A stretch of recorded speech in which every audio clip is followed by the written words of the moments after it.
Hello friends, welcome back to my channel learn with Richa. आज हम कक्षा 9वीं अध्याय 11 पृष्ठीय क्षेत्रफल और आयतन के कुछ महत्वपूर्ण प्रश्नों को हल करेंगे। लेकिन सबसे पहले हम उसके कुछ महत्वपूर्ण फॉर्मूलों के बारे में जानेंगे। तो आइए देखते हैं। सबसे पहली बात हम जानते हैं कि घनाभ, ठीक है ना। घनाभ का आयतन कितना होता है, ठीक है ना। तो घनाभ का आयतन होता है लंबाई गुणित चौड़ाई गुणित ऊंचाई। क्या होता है घनाभ का आयतन? लंबाई गुणित चौड़ाई गुणित ऊंचाई, या L into B into H, या इसी को पढ़ लेते हैं LBH। L लंबाई के लिए है, चौड़ाई के लिए B और ऊंचाई के लिए H। अब हम आते हैं घनाभ का संपूर्ण पृष्ठीय क्षेत्रफल, ठीक है ना। तो घनाभ का संपूर्ण पृष्ठीय क्षेत्रफल, घनाभ में कितने पृष्ठ होते हैं? 6 पृष्ठ होते हैं, है ना। हमें उन 6 पृष्ठों का क्षेत्रफल निकालना है, अर्थात पूरे सभी पृष्ठों का क्षेत्रफल, उसी को कहेंगे संपूर्ण पृष्ठीय क्षेत्रफल। तो क्या होता है? 2 गुणित लंबाई गुणित चौड़ाई धन चौड़ाई गुणित ऊंचाई धन ऊंचाई गुणित लंबाई, ठीक है ना। क्या होता है? 2 गुणित लंबाई कोष्ठक के अंदर लंबाई गुणित चौड़ाई धन चौड़ाई गुणित ऊंचाई धन ऊंचाई गुणित लंबाई, ठीक है। अब हम आते हैं घन। किस में आते हैं? घन का आयतन। तो घन का आयतन क्या होता है? घन का आयतन होता है, सभी घन की सभी भुजाएं क्या होती हैं? बराबर। तो क्या हो जाएगा? जैसे हमने ले लिया भुजा गुणित भुजा गुणित भुजा, क्या होगा? भुजा गुणित भुजा गुणित भुजा, या इसी को लिख देते हैं भुजा का क्यूब, है ना। या a, मान लिए भुजा a है तो a क्यूब, ठीक है ना। तो घन का आयतन होता है a क्यूब। क्या होता है? a cube. अब घन का संपूर्ण पृष्ठीय क्षेत्रफल क्या होगा? घन का संपूर्ण पृष्ठीय क्षेत्रफल होता है 6a स्क्वायर। कितना होता है? 6a square. अब घन का पार्श्व पृष्ठीय क्षेत्रफल, घन का पार्श्व पृष्ठीय क्षेत्रफल कितना होगा? पार्श्व यानी ऊपर और नीचे के पृष्ठों को छोड़ देंगे तो कितने पृष्ठ बचेंगे? 4 पृष्ठ बचेंगे, है ना। तो क्या हो जाएगा? 4a square. कितना होता है? 4a square. अब बेलन का आयतन, बेलन का आयतन क्या होता है? तो बेलन का आयतन होता है पाई आर स्क्वायर एच। क्या होता है? पाई आर स्क्वायर एच, ठीक है ना। अब बेलन का वक्र पृष्ठ, बेलन का वक्र पृष्ठ क्या होगा? तो बेलन का वक्र पृष्ठ होता है, वक्र पृष्ठीय क्षेत्रफल होता है 2 पाई आर एच। क्या होता है? 2 पाई आर एच, ठीक है ना। अब बेलन का संपूर्ण पृष्ठीय क्षेत्रफल, बेलन का संपूर्ण पृष्ठीय क्षेत्रफल ये कितना होता है? तो संपूर्ण पृष्ठीय क्षेत्रफल होता है 2 पाई आर आर प्लस एच। कितना होता है? 2 पाई आर आर प्लस एच। अब आते हैं हम बेलन के बाद आते हैं शंकु में। किस में आते हैं? शंकु में। तो शंकु का आयतन, शंकु का आयतन बराबर क्या होता है? 1/3 पाई आर स्क्वायर एच। कितना होता है? 1/3 पाई आर स्क्वायर एच। अर्थात शंकु के आयतन, शंकु का आयतन बेलन के आयतन का कितना होता है? 1/3 गुना होता है। शंकु का आयतन बेलन के आयतन का कितना होता है? 1/3 गुना होता है, ठीक है ना। अब शंकु का वक्र पृष्ठीय क्षेत्रफल, किसका?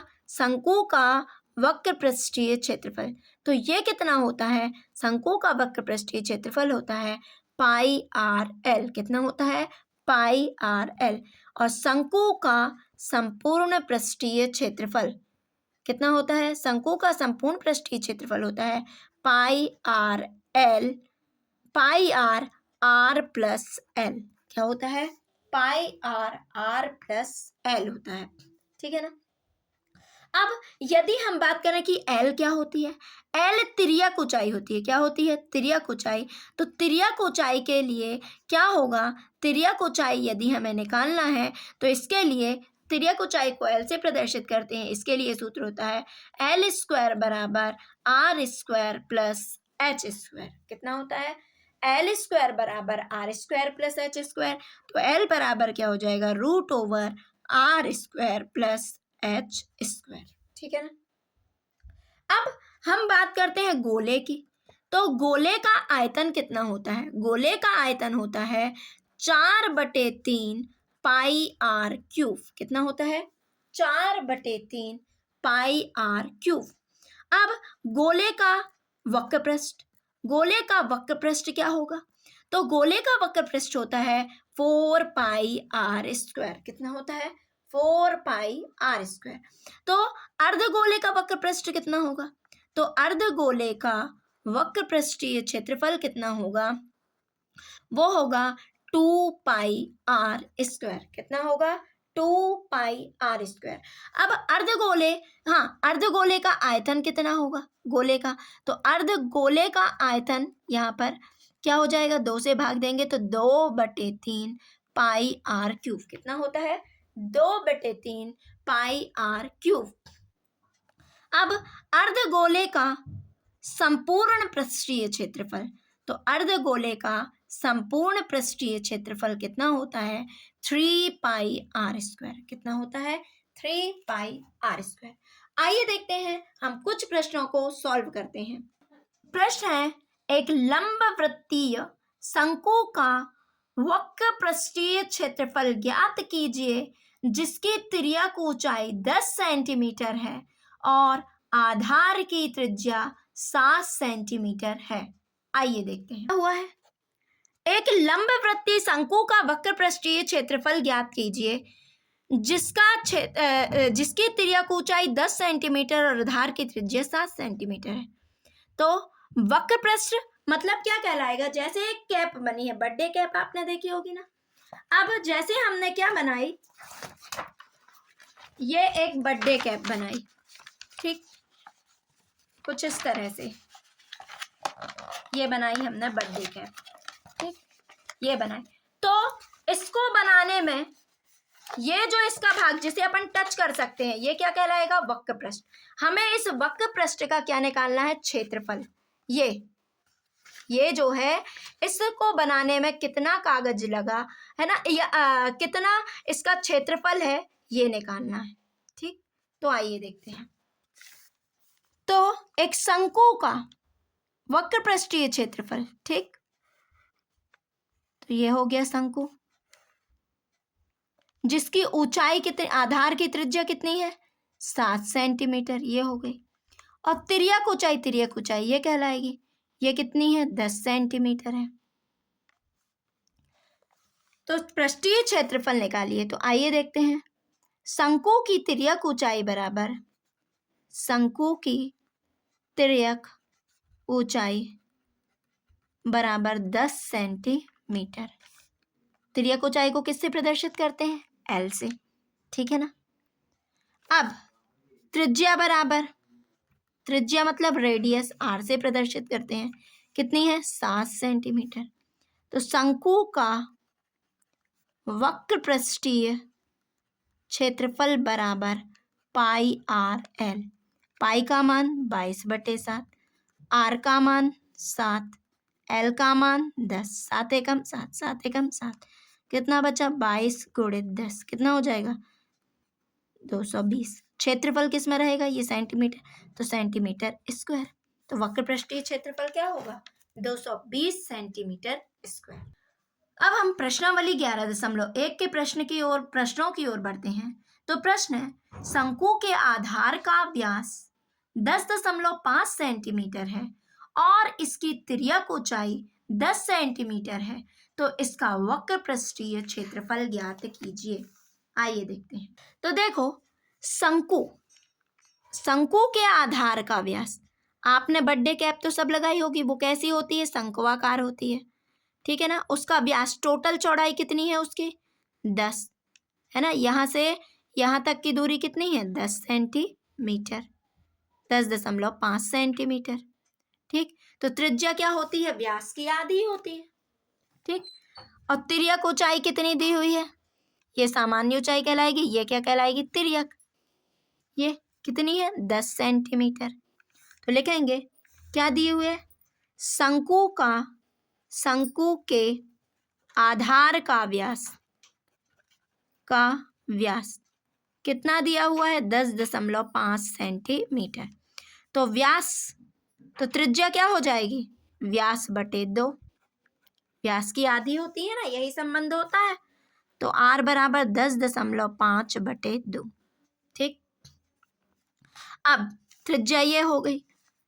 तिर्यक ऊंचाई कितनी दी हुई है, तिर्यक ऊंचाई L बराबर कितनी है, 10 सेंटीमीटर। तो वक्र पृष्ठीय क्षेत्रफल, शंकु का वक्र पृष्ठीय क्षेत्रफल बराबर क्या होता है, पाई आर एल। ठीक है ना। अब देखो वक्र पृष्ठीय क्षेत्रफल, ये तो मैंने बता दिया है। हम ये क्या बना रहे हैं, शंकु, ये कहलाता है वक्र पृष्ठीय क्षेत्रफल। ठीक है ना। ये जो है ये क्या कहलाएगा, वक्र, जिसे अपन टच कर सकते हैं, ये क्या कहलाएगा, वक्र पृष्ठीय क्षेत्रफल। ठीक है ना। तो क्या हो जाएगा, पाई का मान 22/7, आर का मान कितना है, 10.5 बटे 2, एल का मान कितना है, 10।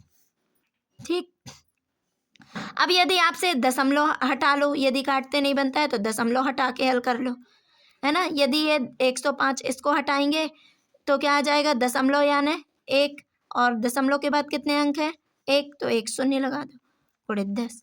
तो देखो ये कट गया, 10 एकम 0 से 0 कैंसिल, 7 एकम 7, 7 एकम 7, 3 बचे 7 पना 35, 2 एकम 2, 2 11 22, क्या बचा, 11 गुणित 15, गुणा कर दो, 15 एकम 15, 15 एकम 15, 15 और 1 16 सेंटीमीटर स्क्वायर।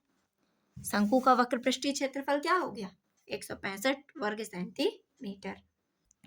शंकु का कुल पृष्ठीय क्षेत्रफल ज्ञात कीजिए, कुल पृष्ठीय, है ना, कुल पृष्ठीय क्षेत्रफल ज्ञात कीजिए जिसकी तिर्यक ऊंचाई 21 मीटर और आधार का व्यास 24 मीटर है। तो आइए देखते हैं, एक शंकु का कुल पृष्ठीय क्षेत्रफल ज्ञात कीजिए। हमें क्या निकालना है, शंकु का कुल पृष्ठीय क्षेत्रफल। तो कुल पृष्ठीय क्षेत्रफल, है ना, तो कुल पृष्ठीय क्षेत्रफल के लिए शंकु का क्या दिया हुआ है, तिर्यक ऊंचाई, तिर्यक ऊंचाई क्या कहलाएगी, ये 21 मीटर, और व्यास कितना दिया हुआ है, 24 मीटर। तो सबसे पहले तो त्रिज्या निकालनी पड़ेगी अपन को। तो लिखोगे शंकु की तिर्यक ऊंचाई बराबर, की तिर्यक ऊंचाई बराबर 21 मीटर। ठीक, L बराबर 21। ठीक, शंकु का व्यास बराबर कितना है, 24 मीटर। तो R बराबर क्या हो जाएगा, व्यास बटे 2, व्यास कितना है, 24 बटे 2, 2 एकम 2, 2 एकम 2, 2 कितना हो जाएगा, 12 मीटर। कितनी हो गई त्रिज्या, 12 मीटर। ठीक है ना।